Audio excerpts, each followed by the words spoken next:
Welcome everyone. Let's get started. So we have Brittany VanderWall today. She is the Senior Forest Manager for the Midwest for Family Forest Carbon Program at the American Forest Foundation.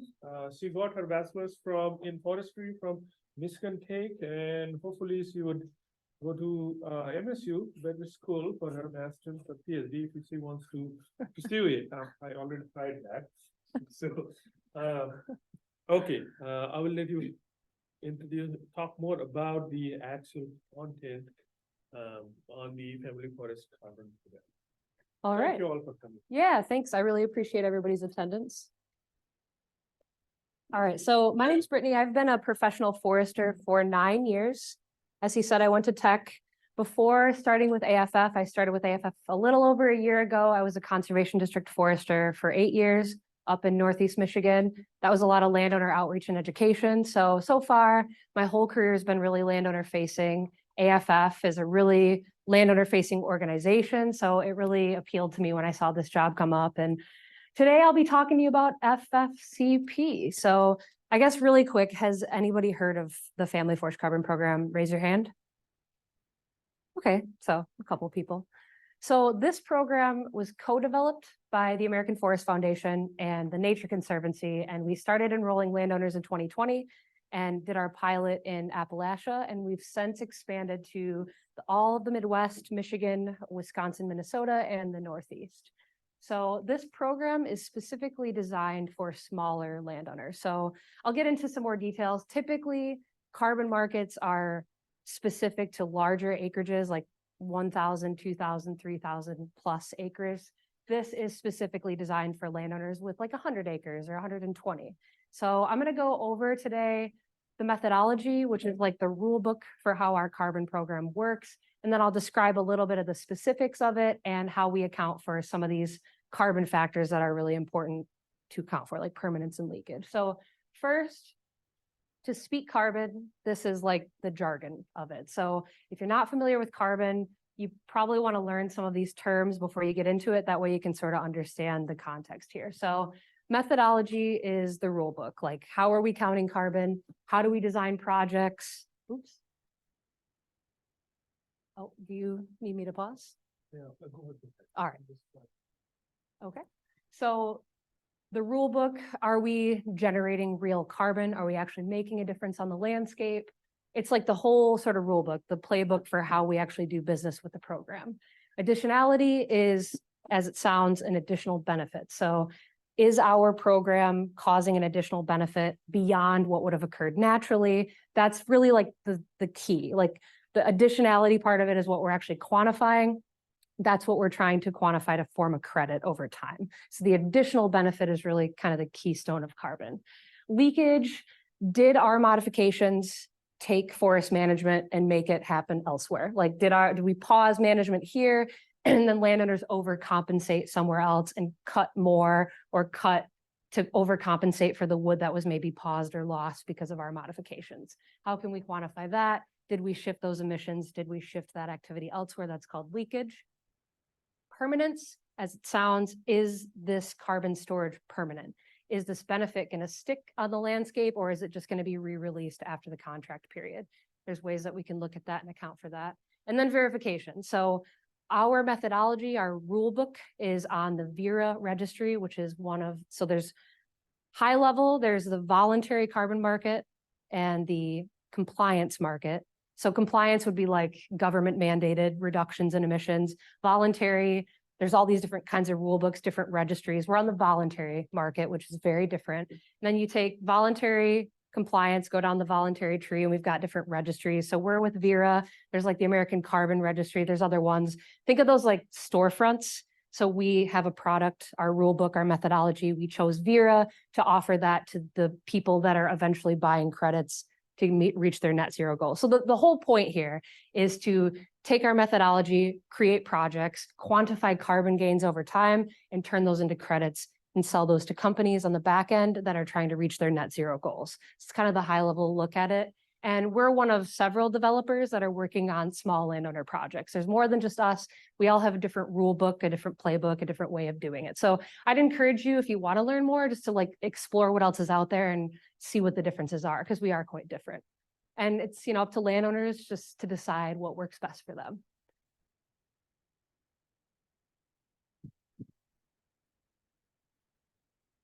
Okay, so first things first, before we can quantify carbon, we need a baseline, a starting point. Like, you know, if things just went on and on and on without the carbon program, what would that look like? So we use forest inventory and analysis data, which is a data set kept by the U.S. Forest Service.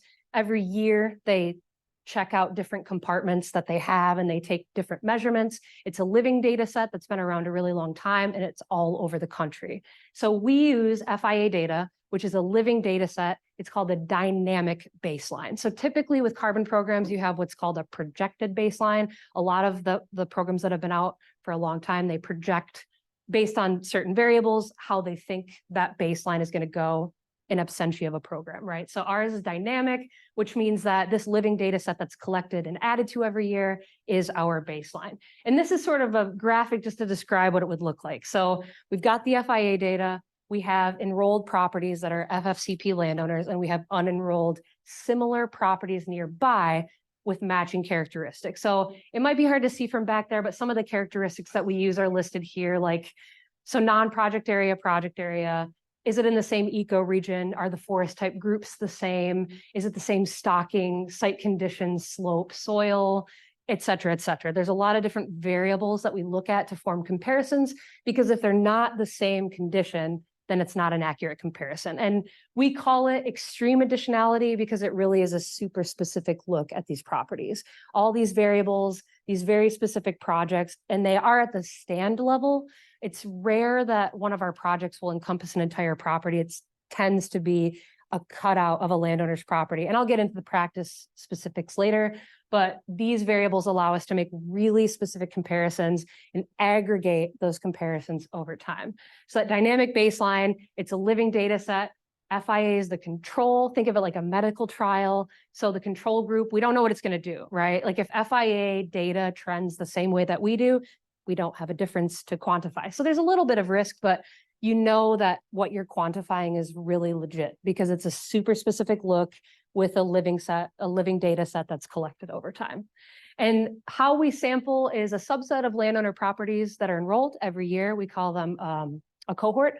So a group of landowners every year will have permanent monitoring plots installed in their project areas, and we will do a random sample every couple of years to see those carbon differences. So random sample on enrolled property versus random sample on unenrolled property. And it sort of looks like this here, like just, you know, over time, we take these unenrolled, enrolled, and the difference over time aggregated is what we're actually quantifying. That aggregate difference is what we're selling on the market as credits. And our methodology, our rule book, was approved by Vera at the end of 2022. They said, yep, we like what you're offering, looks legit to us, so now we can sell credits with Vera. So this type of carbon credit system is called improved forest management. There's a lot of different kinds of forestry type carbon credits, but our whole thing is predicated on modified forestry. So we're not paying landowners for carbon. We're paying them to modify their forestry practices from what would be typical silviculture in the area. And they modify, we count carbon over time, and we hope there's a carbon difference to be generated. So as I said before, the projects are at the stand level. We have cover type specific practices that we enroll landowners with. So it's really rare. I haven't seen projects yet that encompass like a whole 40, for example. It might be like 31 acres of that 40, depending on what the cover type, the site conditions of stocking is, et cetera. And this aggregate comparison is what allows landowners with 30 acres to play in this space. Typically, landowners with 5,000 acres are the ones that develop carbon projects because it's really, really expensive to monitor on properties. So these bigger property owners usually have more means to do so, and it makes a little bit more financial sense. But because of the way we spread out the monitoring and aggregate the benefit, like you wouldn't say, this credit we sold to this company came from this landowner property. It's an aggregate pool of credits. So the landowner, whether or not they're generating carbon, let's just say a project doesn't generate a single lick of carbon. It ends up kind of being a loss, or it's just the same. That landowner gets paid regardless of their property generating carbon. We're paying for modified forestry in the hopes that we're able to generate this carbon pool over time, this aggregate. And this is, I guess a simplified version of what it would look like, right? So typical business as usual silviculture, like say in a northern hardwood system where we're doing like these heavier 25% thinnings, like every 5, 10, 15 years, whatever the site conditions dictate, we're thinning on this sort of typical business as usual rotation. In our program, we're asking landowners to thin less and less often in the course of the 20-year contract. And the hope is that with enough landowners, with enough modifications, we're able to see that carbon difference generated. And I already showed this, but that, the FIA is collected every year, they rotate where they collect it, collected. And then, over time, the more landowners enroll, this pool of carbon gets bigger and, the program goes on and is more successful. And I'd mentioned before, it's at a landscape scale, it's aggregated, and that's really important for spreading costs so that small landowners can play in this space. We have landowners enrolled with as little as 25 acres, which really wouldn't happen in a traditional carbon space. They just can't really afford the monitoring that would go into that. So family forests are the biggest ownership in the country. So nationwide, it's 38% family forest owned. In Michigan, it's 53%. So of our 19, 20 million acres of forest here in Michigan, 53% of it is owned by people with 40s and 80s and 120 acre pieces, et cetera. So there's a lot of potential to create these projects and to generate this carbon difference as a stopgap, right? Obviously climate change is a really existential problem. So every tool is important to work on this. Natural climate solutions are a tiny piece of that puzzle. We're not going to solve climate change. But the hope is that with enough of us and our competitors working on this, enough landowners doing this carbon storage forestry or whatever the credit conditions may be, those modifications, we may delay the worst effects of climate change enough so that technology can catch up, right? Like carbon capture technology or whatever. So I'm not here to tell you that natural climate solutions are going to fix it, but landowners can use this tool in their toolbox, right? Like a tax law program that they might enroll in, or forestry, forest management plan, whatever method they use to work on their land. This is another way that they can generate an income stream and be a part of the solution on their own 40. So this is just a graphic to show you less than 1% of current carbon projects are on these smaller family lands. So much of it is concentrated on these gigantic ownerships traditionally because of the way things are cost-wise. But us and some of our competitors are working on this to make it so that smaller landowners can play. And a lot of our projects, probably most of them, I can't say for certain, I don't know the number off the top of my head, but most of our properties that are enrolled are on the very smallest side, like 100 to 200 acres or less. So far, this method of forest carbon works for these small landowners. And so to get into the specifics, 30 acres is typically our minimum. There's room for exceptions to be made if landowners have a really rock solid forest type that makes sense and they're really interested. With our monitoring, reporting, verification, or MRV, enrolling landowners with slightly less acreage doesn't compromise the quality of that. So we do make some exceptions, but generally it's 30 acres minimum. We don't have a maximum, but the vast majority of landowners in our program are on the smaller side. So right now, Wisconsin, Michigan, and Minnesota is where we're operating. And I'll show you. So here, this is the ecoregion boundary. So our practices are specific to this ecoregion. Everything outside of this ecoregion doesn't have enough variables to make informed control group comparisons. Like I told you before, it's all about that living data set that's our baseline. And everything on top of that is a comparison. So anything outside, so, Lansing, just kind of south of that ecoregion boundary, would need different practices because we have different things to look at. Like our practices were modeled based on the conditions in the 212 ecoregion, which is where these practices were developed. So they're at the cover type level. So one is a Maple Beech Birch practice, so FIA group type, Maple Beech Birch, and the other is Aspen Birch. So we're really looking at a subset of a landowner's property, and we're enrolling at the stand level. These contracts that we offer are 20 years, and landowners can re-enroll after 20 years if they choose. And because of carbon accounting, it's hard to know where one credit ends and the other begins. We can't enroll landowners that have participated in other carbon programs, and that would probably be the case with others if they enrolled with us, just because, you know, making sure those credits are really high quality and legit, it's hard to know where that monitoring ended and the new monitoring period began. So right now, until we have new guidance, methodologies working with other methodologies, it's got to be one at a time.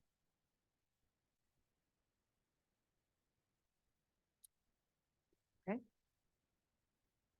So our modeling that we did for these practices. So in order to create modified silviculture, you need a starting place. So what's business as usual, BAU, business as usual, the typical textbook silviculture that's happening in the Northwoods in the 212 ecoregion. So we all know, forestry majors know, you know, harvesting at 120 square foot of basal area, 27% removal. Sometimes it's like 110 to 80 or 120 to 80 or 90. So that tends to be the typical thinning rotation in our northern hardwood system. Every 10 to 15 years, depending on growth rates, soil quality, et cetera. You know, certain forest types can handle those thinnings quicker than others, but generally that's the cycle that we have in the Northwoods region. So what we needed to do is create a practice that satisfies multiple conditions, right? It makes ecological sense where we're not doing harm. It makes economic sense whereby a landowner can do a modified harvest that will attract a private practitioner that will actually want to cut it, right? Like if we have too small of a modification, nobody's going to want to cut that. So we're not really creating a fair condition market-wise for them economically. So ecologically, economically, and it's got to generate carbon. Because at the end of the day, this program is predicated on carbon credit generation that is then sold to companies. So it needs to satisfy multiple conditions.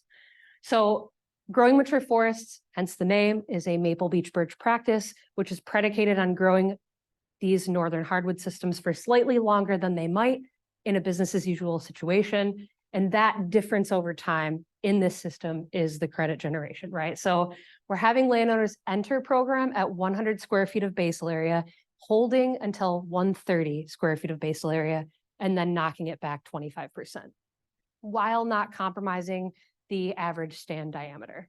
This is the condition that creates additionality in this system for our program specifications. So the landowners cannot have legal restriction because, of course, if they've got an easement that says no cutting, there's no additionality. So we're not actually creating an additional benefit.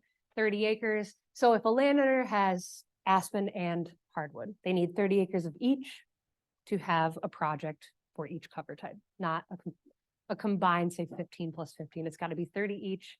The payments for landowners, we take their total acreage, say they have a project of 78 acres times 200, and that's their rate for 20 years, which is broken down. I'll show you the payment structure later, but that 20 years, they get annual payments. They get a big chunk up front, and then they get annual payments, and we also give them a forest management plan stipend. We require every landowner in our program to have an FMP, and Michigan FMPs are pretty rock solid, so we are happy to offer landowners the ability to get one.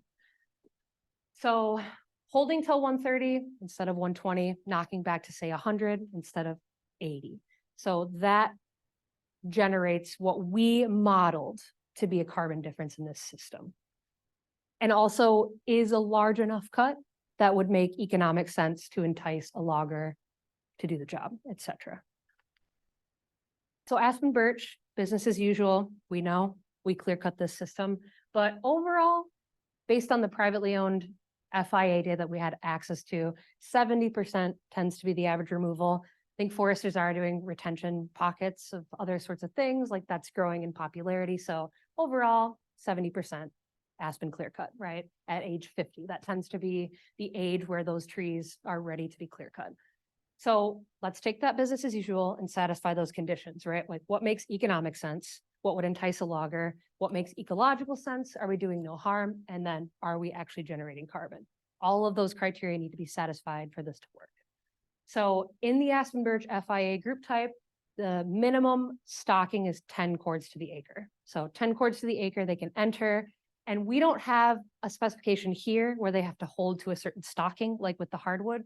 Here, it's about how much they clear cut. So when the landowner begins their journey of clear cutting this project, they have to hold back 40% instead of our business as usual, which would be 30% or maybe even less, depending on the stand conditions, the landowner goals, et cetera. We know it makes ecological sense to clear cut aspen. So we're asking them to hold back a little bit more than they might traditionally hold back.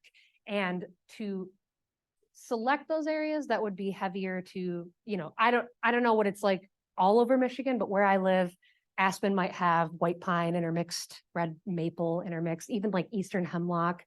There's a lot of different little bits of diversity that tend to make their way into aspen clear cuts. So we're asking landowners to like select those areas that are more diverse in those 40% retention zones to, satisfy our carbon, satisfy, economic conditions. 60% clear cut is still enough. And there's a lot of co-benefits to those retention areas that we know, like bird habitat, a lot of different things.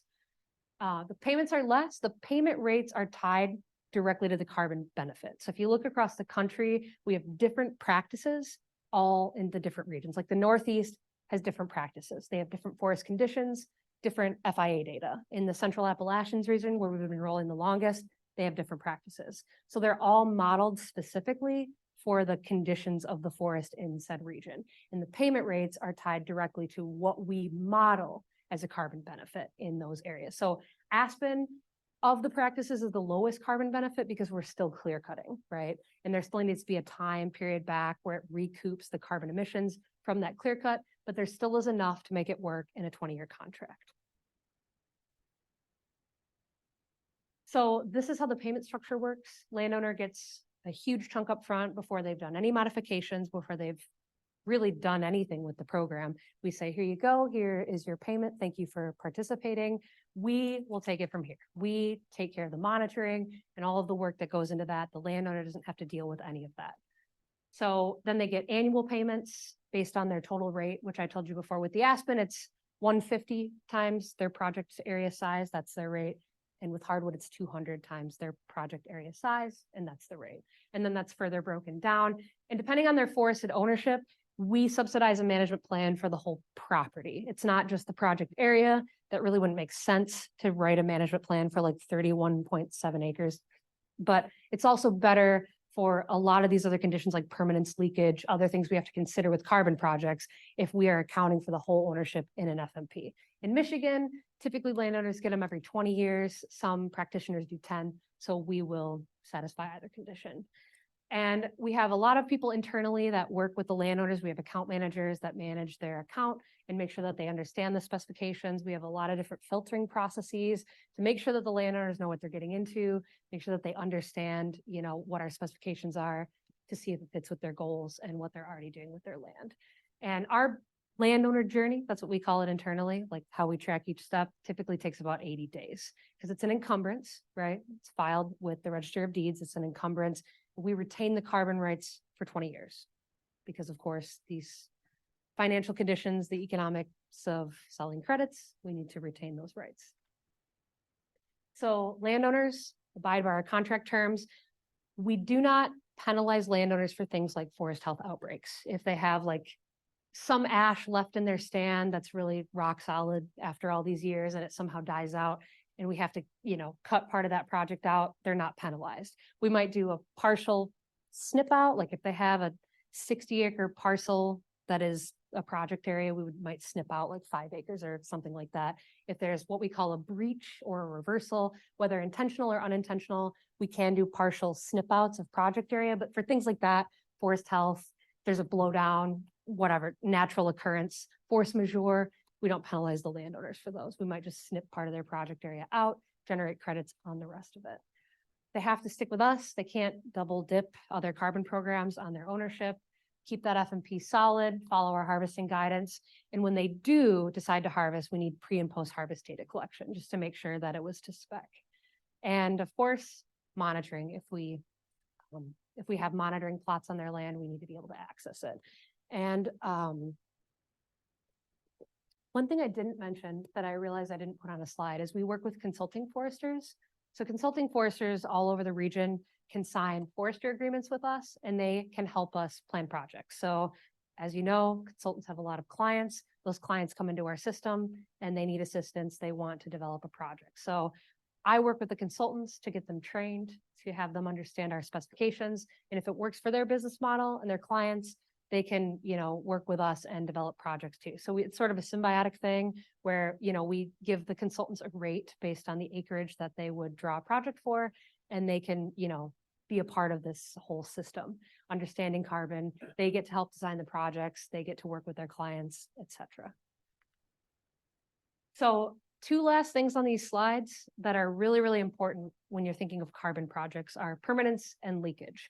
And they're squishy things to account for, but we do our best to address them with our methodology, our rule book. So permanence is, are we holding this benefit on the landscape for a long amount of time? 100 years, 500 years, whatever. Like our contract's only 20 years. So are we actually making a difference more than just 20 years? Or is that a one and done sort of thing? So ideally, these program designs are intended to finance this sort of modified system that would progress. These forests grow longer, they get knocked back a little bit less. And on those lands where it makes sense, that system will sort of go on. The landowner may be incentivized to continue that strategy of management if it works for them and it makes sense for their land. But we also have 2 different funds that we contribute to.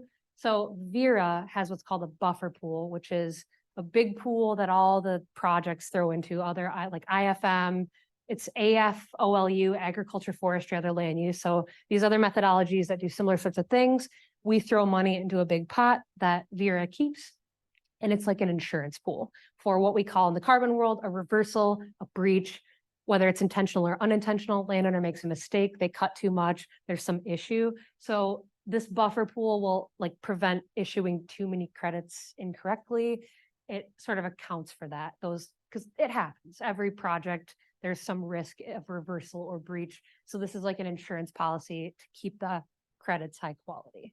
And then we at AFF have our own permanence fund that we contribute to. And at the moment, it's primarily for technical support, for our staff foresters that we have to assist landowners.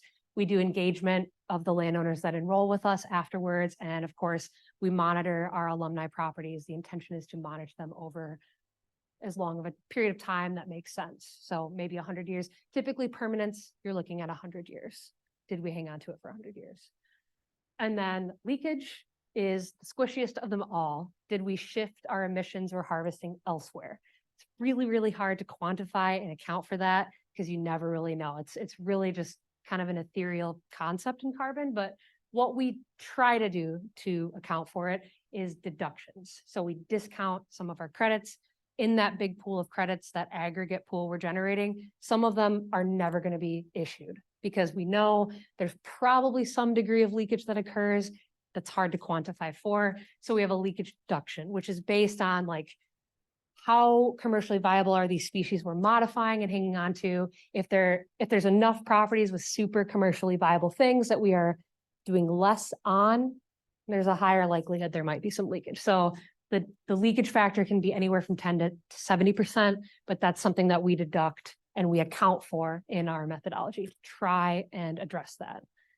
And I flew through this, but that is the crux of what I have for you today. I am happy to answer any questions that you might have. Thank you.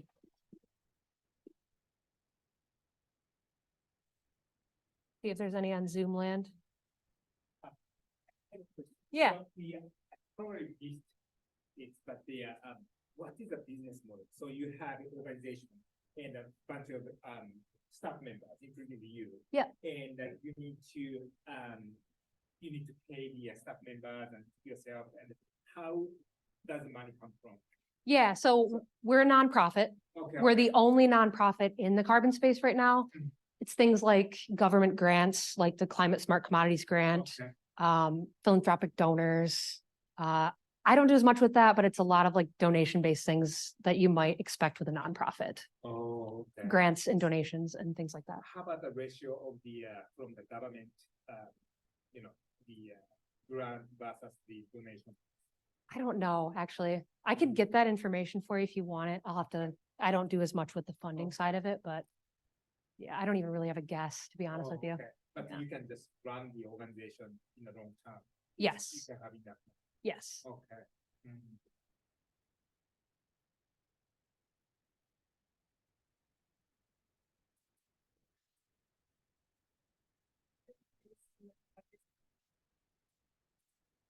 So like the Southwest United States?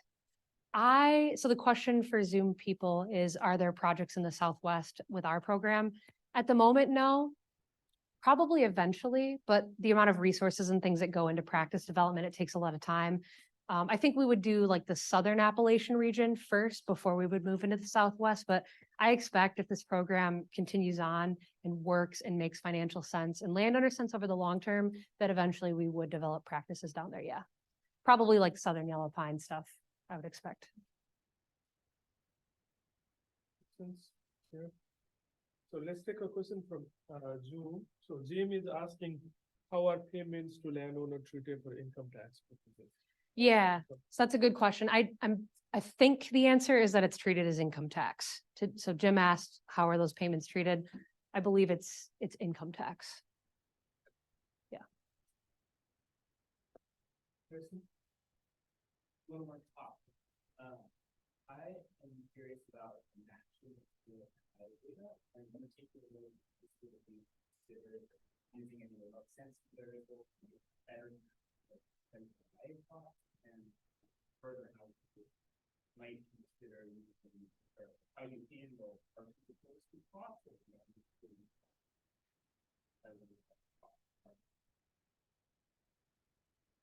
Yeah, so multi-part question for Zoom. He wondered about how we do comparisons with plot matching and partially forested. And what was the other part of your question? Yeah, so remote sense. Remote sensing. Okay, so yes, we want to use digital MRV. But in order to do that, we would have to modify the methodology and the technology would need to be far enough developed that we could actually use it. Yes, the long-term plan would certainly be to use digital MRV. It's better, it's more accurate. So there is intentions if we are able to scale that technology and have access to it. I don't do as much with MRV, so I don't know much more beyond that, but I know that we are very interested in using that.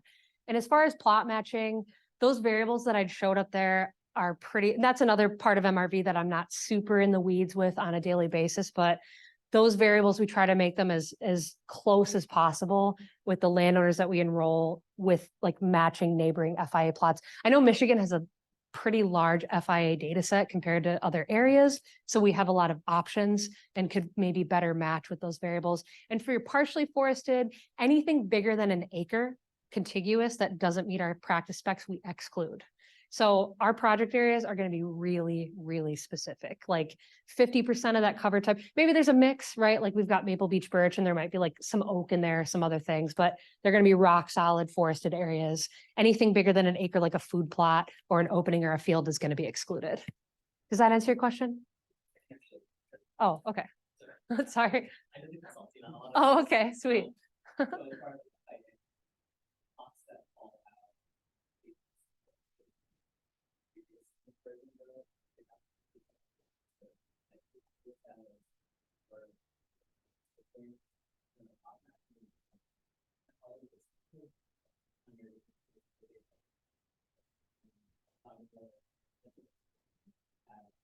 That speed variable and 12, 15 units like that, and basically lots on that. And I think for a donor pool, you have to have a minimum of 50 plots that meet certain threshold and use plant price.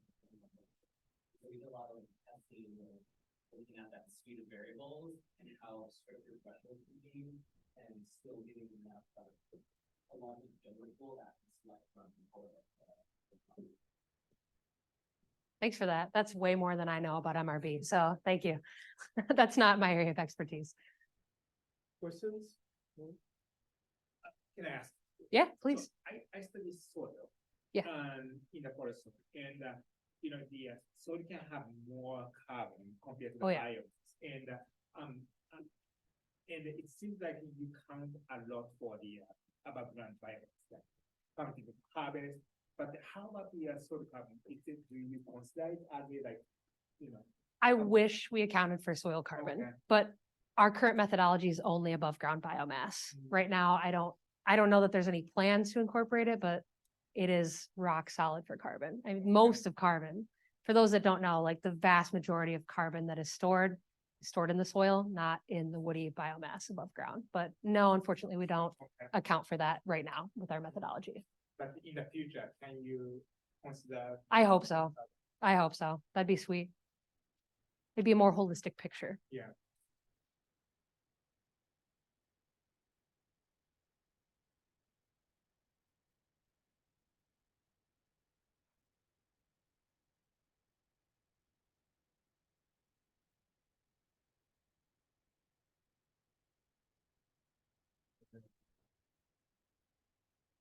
You're saying like the project.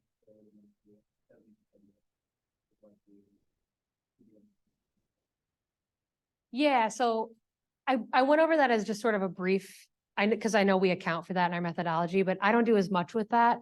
But I suspect when they're looking at different projects, there's a degree of like say really super prime hardwoods that we might be like delaying a little bit. Maybe somebody, a practitioner in a local area that would be counting on those sorts of properties might go elsewhere so that, sort of high quality hardwood would have been accounted for somewhere else and cut somewhere else.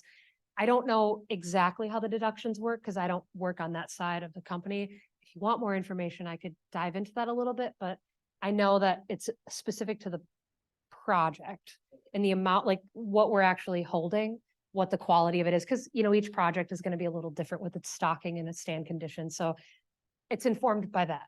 Like if there's a high risk of like somebody going elsewhere because shoot, this was really prime hardwood and we don't want to wait. So we're going to go somewhere else.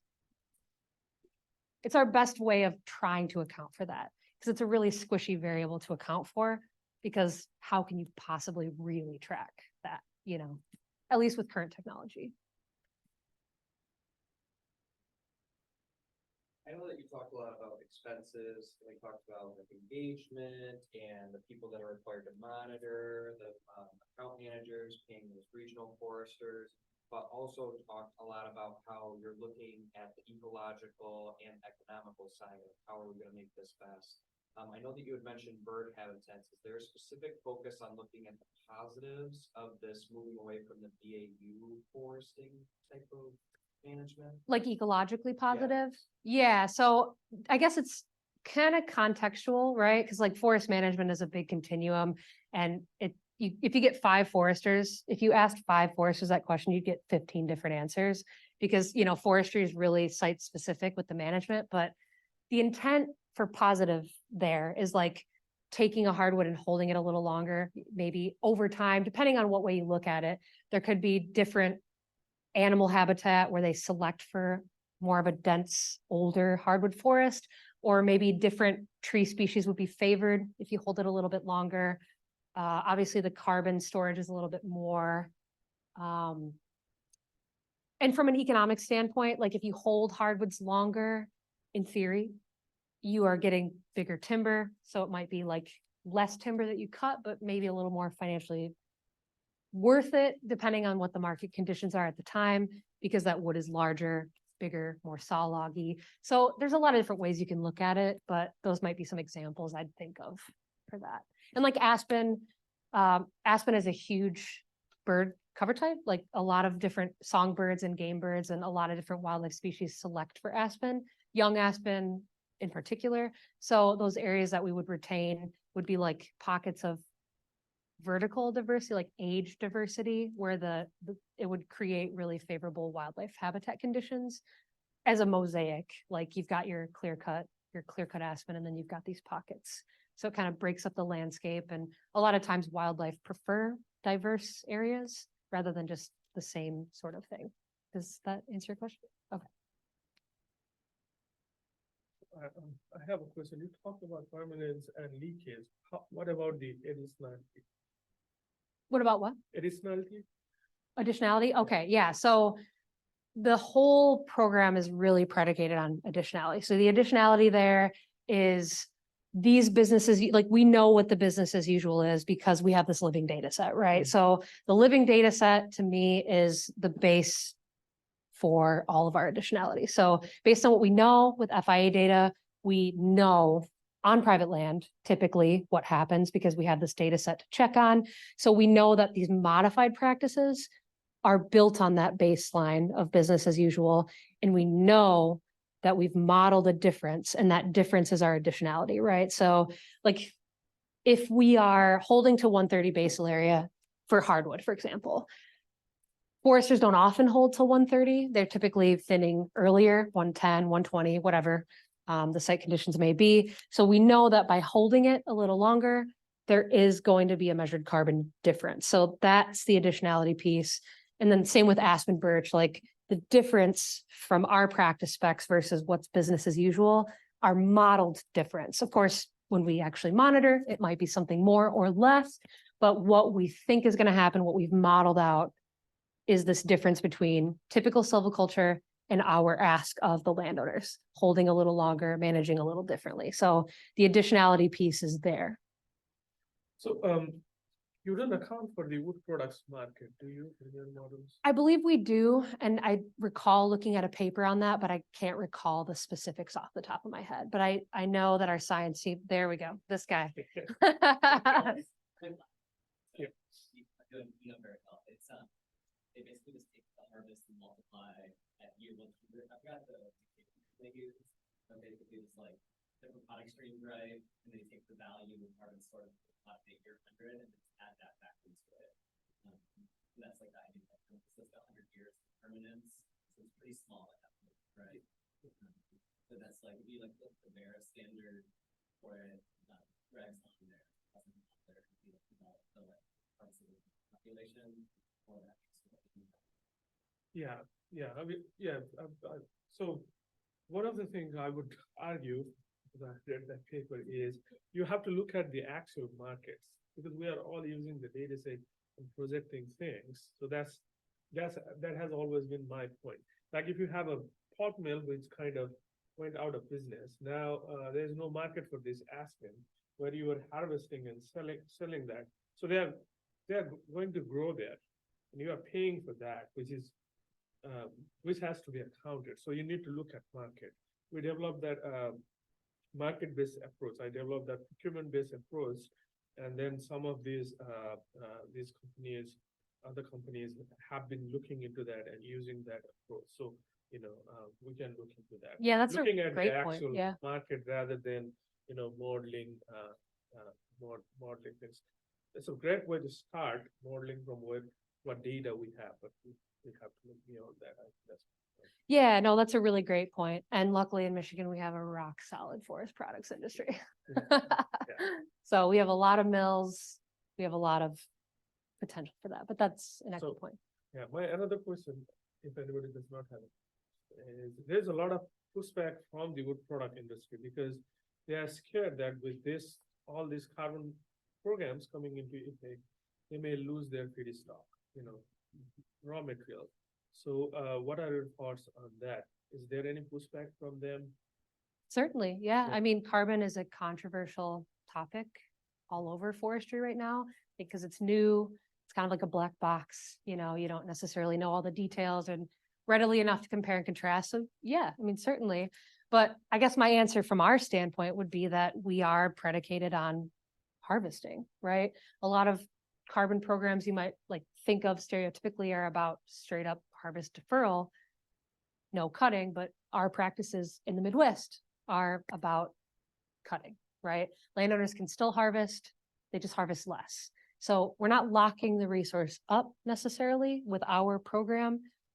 We are modifying the forestry and modifying the timeline. The other thing too, to that particular criticism, because we are cover type based, like a landowner might have 200 acres and we're drawing a project for 80 of it, say, the rest of it is not subject to our modifications, right? So they would, if they had a plan to continue doing forestry, say they had a pine system or some other thing that they were working in outside the project area, they can continue their business as usual method.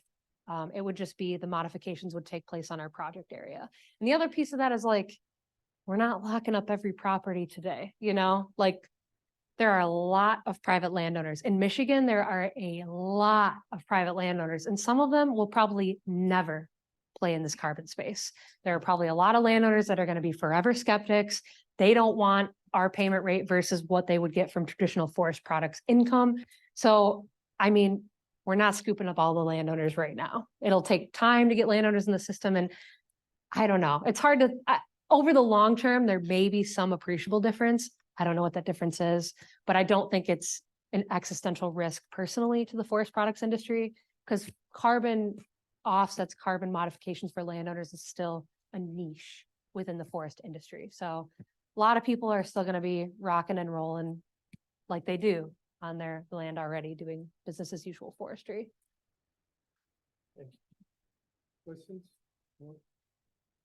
I know that you had mentioned that in selecting you versus the competitors, individual landowners have to take a look at the risks and the benefits and what works best for them. What would you say stand out as some of the things that sets AFF and the Nature Conservancy's program apart from others that you hear landowners say, you know, like, this is why I choose this over other competitors that may be offering the same like management service? Yeah, that's a great question. So for Zoom, question was, how do we stand out from our competitors in the small landowner carbon space?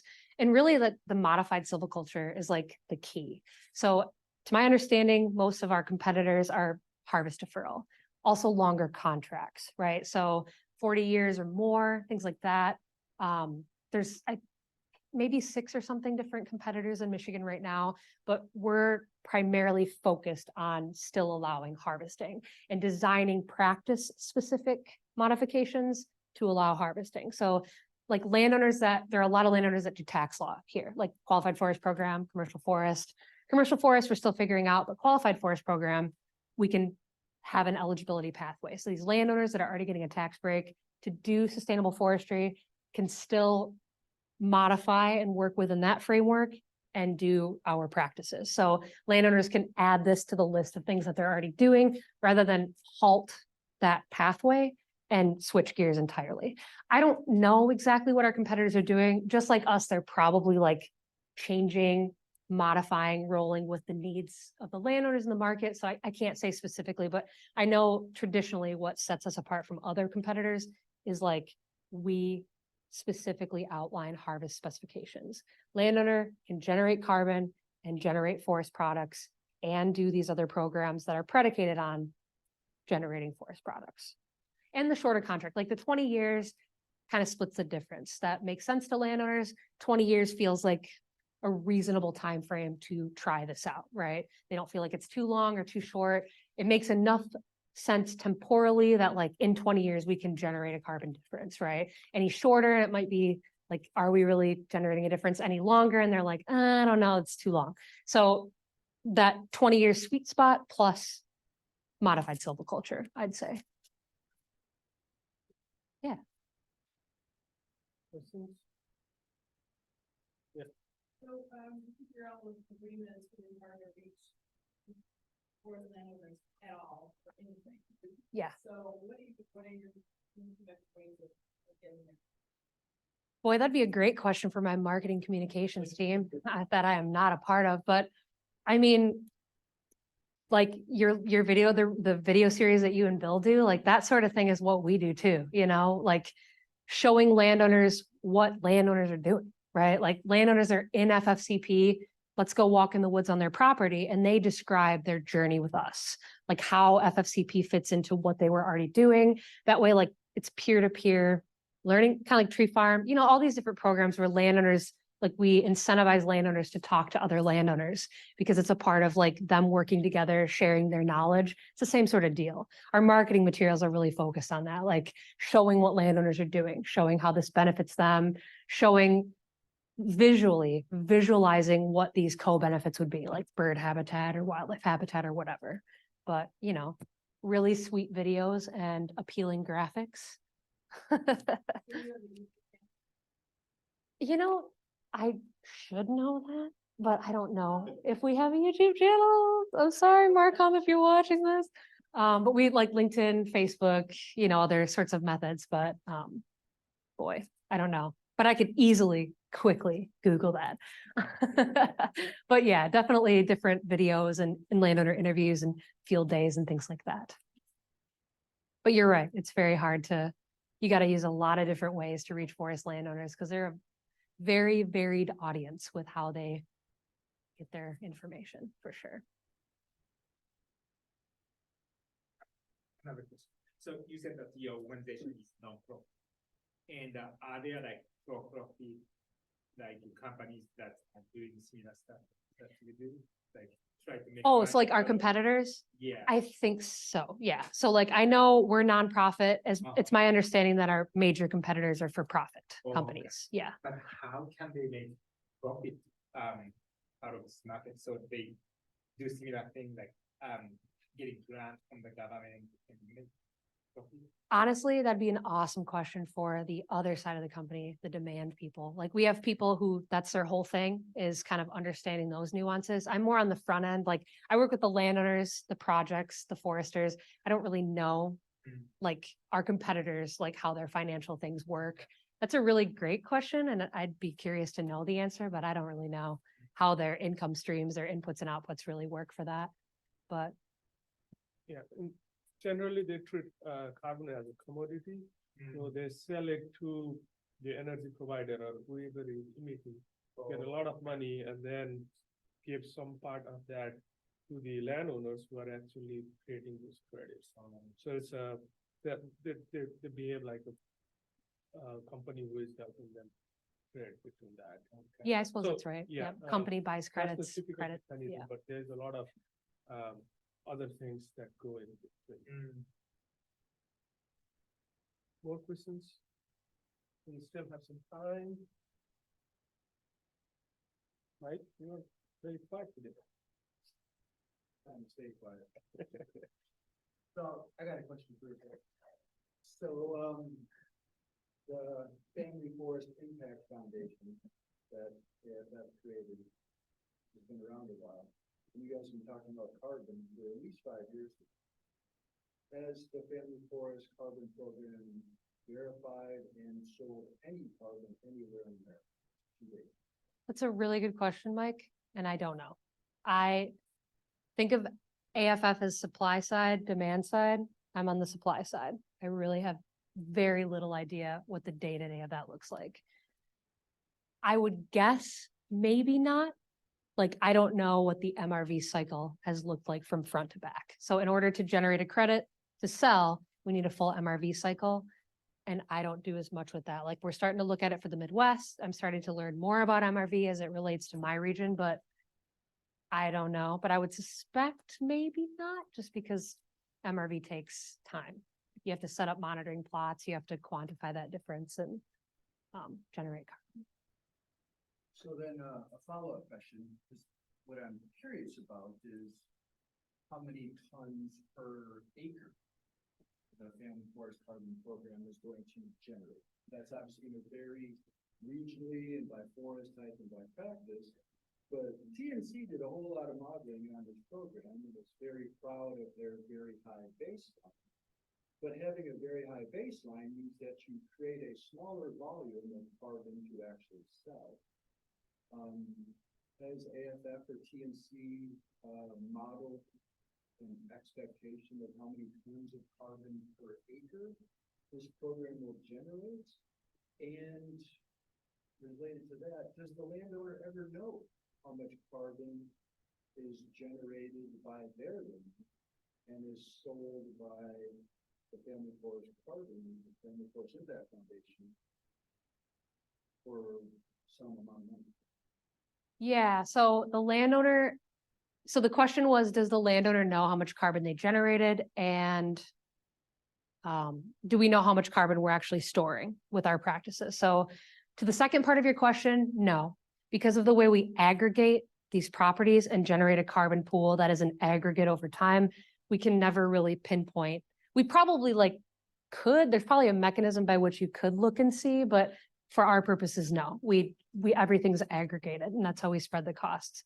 And as far as how much carbon stored, the modeling for the Midwest practices, I can't speak to the other regions, but for promoting diverse forests and growing mature forests, it's at least 1 ton of carbon stored per acre per year, between 1 and 2.3, I think, depending on the practice. It's somewhere between that number was what we modeled.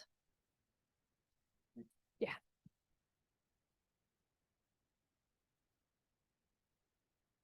Any questions from Zoom? Really appreciate you guys attending, and thanks for your attention. I appreciate it. Thank you so much. Yeah, thank you.